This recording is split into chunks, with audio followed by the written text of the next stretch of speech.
Hi guys, it's Paula from Older Girl Beauty and Patently Paula. I registered the name. I've got a site. So I guess I'm kind of committing to that. So this week I wanted to let you guys know or let you guys into a little bit about the bouncy way my brain works, which is bizarre sometimes. Anyway, one of the things I've really been thinking about this week is perception. How we perceive things, even though it may not be the truth, but it really guides the decisions that we make. Like, I started thinking about this because you guys know I'm going back to school and I'm taking night classes. So of course it gets dark. And like Tuesday of last week, I was there and I was leaving the building and it's about 9 o'clock. It's night. A pretty empty parking lot. There was a girl sitting by herself waiting for a ride, obviously. And of course, me being me, I'm like, hey, you okay? You waiting on somebody?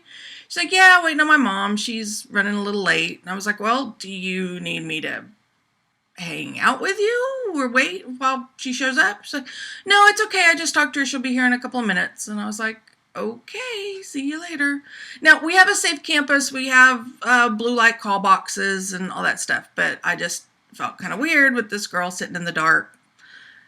Granted, it's creepy for me to come up and go, hey, I don't know you.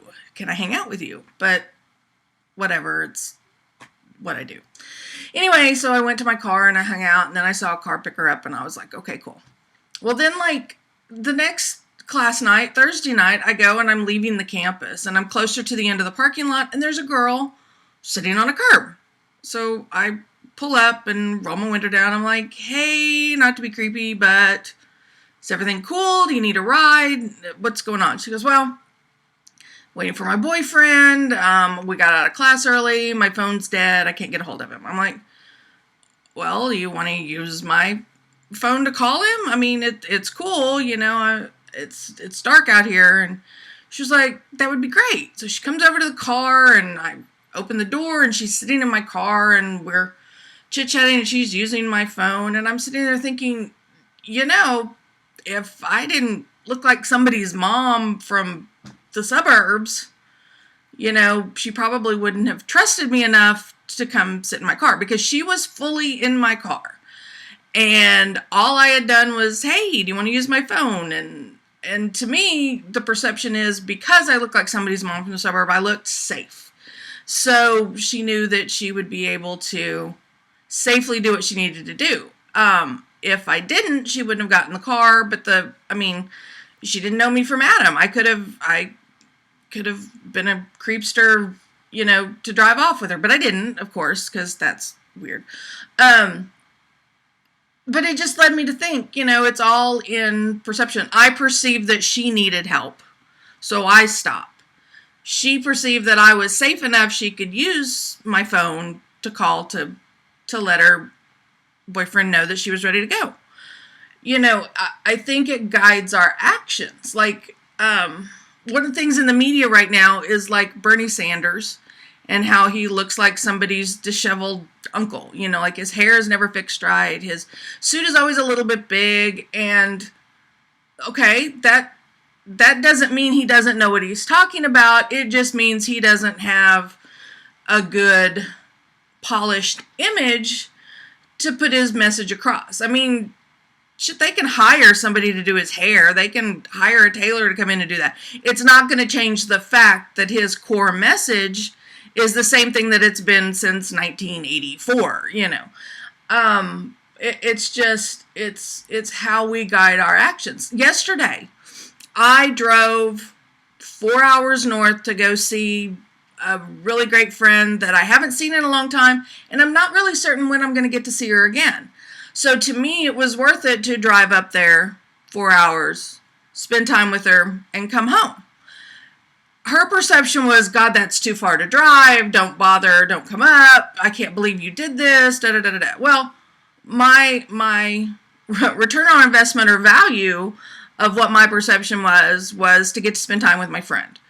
But to me, I drive everywhere. I take road trips. So my perception was that was no big deal. I could take a Saturday, get out of my house, and take a road trip, get to see my friend. That's my reward. And I came home and was home by midnight and went to bed. So now I'm living my typical Sunday.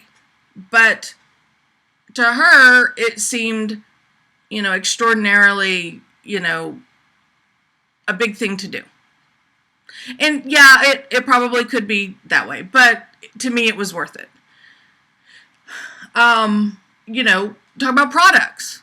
Okay. So I have this Anew serum. It's from Avon, and it's the Anew Power Serum. Okay. I already have a preconceived notion that Avon's R&D is really good. So my perception before I've even tried this is I expect it to do something for me, because that's my perception. So it's guiding my decision to use this. Now, I may pick up a brand that I'm not familiar with, and I'll be like, oh, I don't really like the packaging, and I don't know that I trust it. I'm not saying that perceptions are always valid. I just think that our perceptions may not be based on truth. Which I think we all know that. And really, I have absolutely no resolution to this train of thought. It was mostly just, things that had happened. Like we helped out at a food bank the other day, which was amazing and made a difference in these people's lives, in their day-to-day lives. And it made us feel good that we were helping. There were 2 instances that when we saw the people leave, we saw them get into really badass cars. One was a nice SUV, and then one was this sported up, 4-door little sports car. Anyway, so all of the goodness that we felt about helping these people, like somebody raised the point, well, if they can drive that car, why are they here? Okay, we don't know the story of how they're in that car. It may be their buddy's car that they borrowed, or maybe their parents' car, that the SUV they came so they could pick up all the food so that they could go home. We don't know. We don't know the story. Yes, maybe it is somebody that has decided that their money needs to go to the car, and so it makes them short on other things. I don't know. It's not our place to make that decision, but we know that when we saw them, we were like, I don't know. So it tainted it a little bit, but again, there was no basis in fact. There was no basis on anything that we knew except just our perception. And sometimes I think we need to control our perceptions a little bit better, or at least take a minute before we decide to do something or judge something, because we don't know the whole story. I don't know. Like I said, I've got no ending to this train of thought. It's just something that was on my mind today. And I don't know. Have you guys had something that you thought, oh, I don't know how to think about this because I see this, but maybe it's this. I don't know. Has it caused you to change your mind? Or do you, generally go with your perception or your first impression, however you want to call it? I don't know. There's something I'm thinking about this week.